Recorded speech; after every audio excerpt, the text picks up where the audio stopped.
Vladimir Putin आक्रामक हैं, लेकिन अब उनको हथियार यहां पर किस तरह से जो सामने आए हैं, इस बीच आपको बता दें कि उनको होशियार भी यहां पर पूरी तरह रहना होगा, क्योंकि ज़ेलेंस्की ने एक ऐसे मिशन की शुरुआत कर दी जो पुतिन को बहुत ही बड़ा झटका दे सकता है। दरअसल इस मिशन में ज़ेलेंस्की 20,000 सैनिकों का इस्तेमाल करने वाले हैं, जिसमें 2,000 ऐसे कमांडोज हैं जो अपनी जान देने के लिए भी हर वक्त तैयार हैं।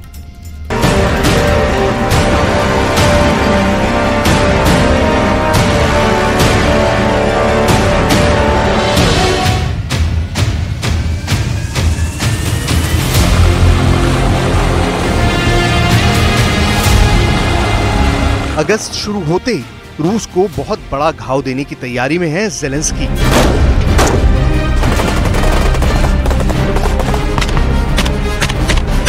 रूस की फौज को चुन चुन कर मारना चाहता है यूक्रेन।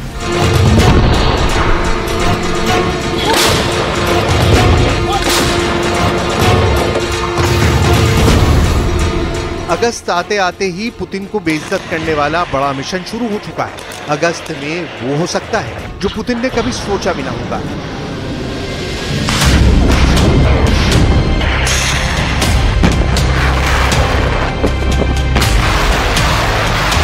बीस 20,000 कमांडो अब रूस पर सबसे बड़ा हमला करेंगे।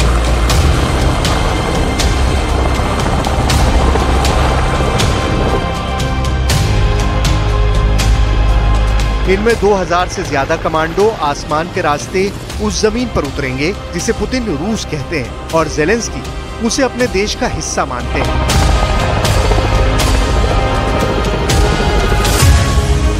क्राइमिया में एक बहुत बड़ा ऑपरेशन होने वाला है। क्राइमिया पर पुतिन को कर्च ब्रिज से भी बड़ा झटका मिलने वाला है। क्राइमिया में सबसे बड़े कमांडो ऑपरेशन के लिए तैयार हो चुके हैं ज़ेलेंस्की।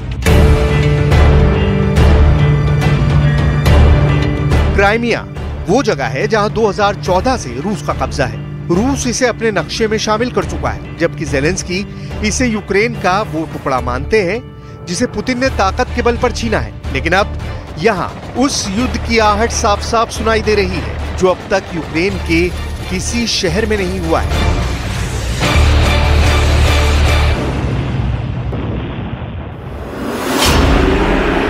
क्राइमिया को वापस हासिल करने के लिए यह ऐसा ऑपरेशन होगा जिसमें 2,000 से ज्यादा कमांडो शामिल होंगे और 20,000 की फौज उनको बैकअप देगी। ज़ेलेंस्की के काउंटर अटैक का सबसे बड़ा मिशन बस शुरू होने वाला है।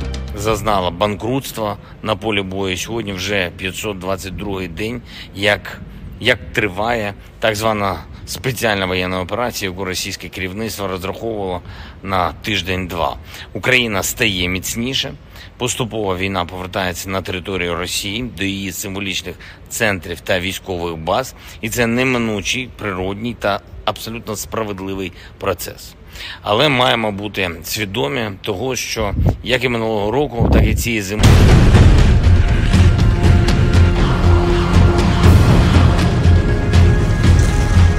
अब तक काउंटर अटैक को फेल साबित करने वालों के लिए ये ज़ेलेंस्की का बड़ा संदेश है, जिनमें 3 बातों को बहुत बेहतर तरीके से समझने की जरूरत है, क्योंकि इस ऑपरेशन में सिर्फ यूक्रेन की फौज शामिल नहीं होगी। यूक्रेन का साथ देने के लिए ब्रिटेन ने कमर कस ली और वो इस ऑपरेशन को अंजाम देने के लिए बड़ी भूमिका में शामिल हो गया है।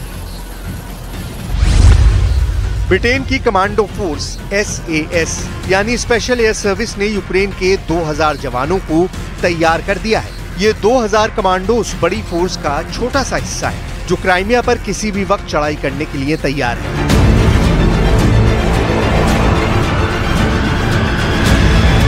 ये ऑपरेशन अगस्त में शुरू हो सकता है और कहा जा रहा है कि पहले हमले के बाद अगले कई महीनों तक क्राइमिया में बहुत भीषण जंग हो सकती है।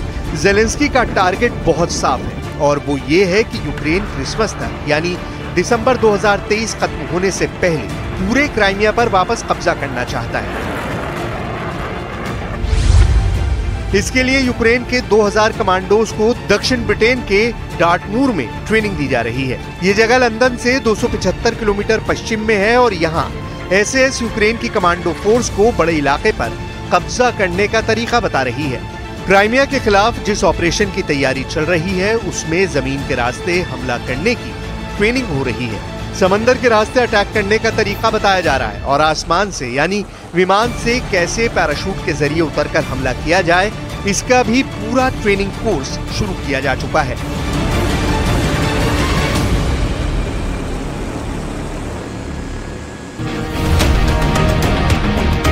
बताया जा रहा है कि ज़ेलेंस्की ने इन कमांडोज को खुद चुना है। उनकी देखरेख में एक एक कमांडो को इस बड़े मिशन के लिए तैयार किया जा रहा है। ज़ेलेंस्की के लिए क्राइमिया को जीतना बहुत बड़ा सपना है, लेकिन वो जानते हैं कि एक बार क्राइमिया को लेकर उन्होंने रूस को झटका दे दिया तो इसके बदले वो पूरा डॉनबास और बखमूत का इंच इंच रूस की फौज से आजाद कर सकते हैं। कुल मिलाकर ज़ेलेंस्की क्राइमिया को जीतकर डॉनबास का सौदा करना चाहते हैं। ज़ेलेंस्की को मालूम है कि क्राइमिया पुतिन की कमजोरी है और वो इसे लेकर डील करने को जरूर तैयार हो जाएंगे।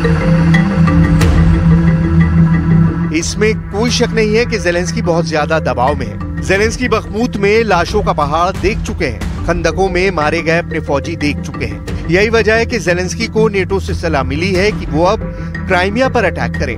क्राइमिया रूस के हाथ से गया तो पूरा यूक्रेन आजाद करवाया जा सकता है। इसलिए ज़ेलेंस्की के ऑर्डर पर अब 10-20 नहीं बल्कि 2000 कमांडो अपनी जान देने के लिए तैयार हैं। स्लावा उक्रेनी!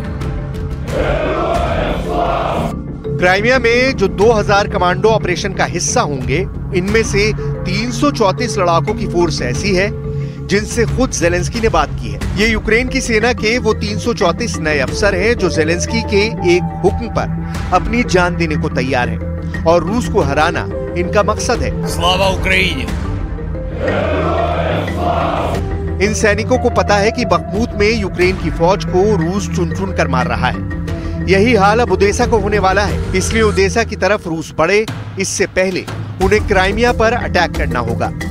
पुतिन को लेकर डर इसलिए बढ़ गया है क्योंकि रूस अब नॉनस्टॉप मिसाइल के हमले कर रहा है। ऐसा ही एक हमला सेंट्रल यूक्रेन के क्राइवी रीह शहर में हुआ। देखिए यहाँ पुतिन की मिसाइल ने एक रिहायशी इमारत को कैसे खोखला कर दिया है। इस हमले में 2 लोगों की फौरन मौत हो गई जबकि 31 लोग जख्मी हो गए।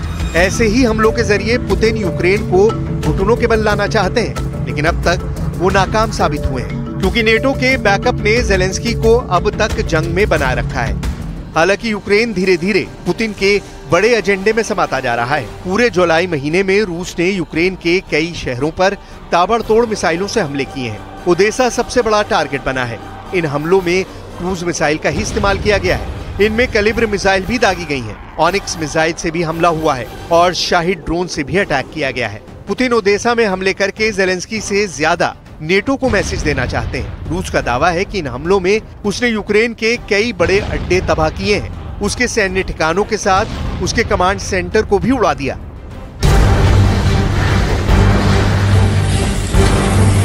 लेकिन ऐसी तबाही तो डॉनबास के उन इलाकों में भी हो रही है जहां रूस का कब्जा है और वहां पर ज़ेलेंस्की हाइमार्स के रॉकेट से हमला कर रहे हैं। ये तस्वीरें बताती हैं कि यूक्रेन में चल रहा युद्ध अभी खत्म होने वाला नहीं है और ज़ेलेंस्की हो या पुतिन, दोनों के हमले ऐसे हैं जिसमें धीरे धीरे यूक्रेन का हर शहर समाने वाला है। रूस को रोकने के लिए ज़ेलेंस्की काउंटर अटैक भी करते हैं, लेकिन उससे रूस को ज्यादा फर्क पड़ता नहीं।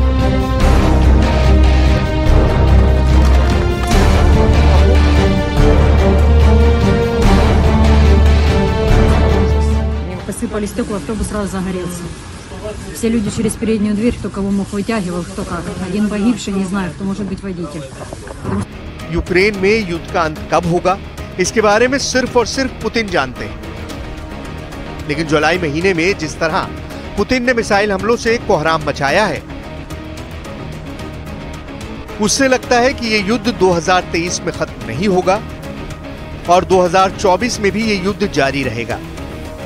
पुतिन के मिसाइल हमले इसी तरफ इशारा कर रहे हैं। ओदेसा पर हुए हमलों ने ज़ेलेंस्की के एयर डिफेंस को पूरी तरह तार-तार कर दिया है।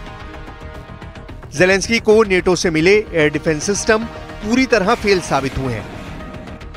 वो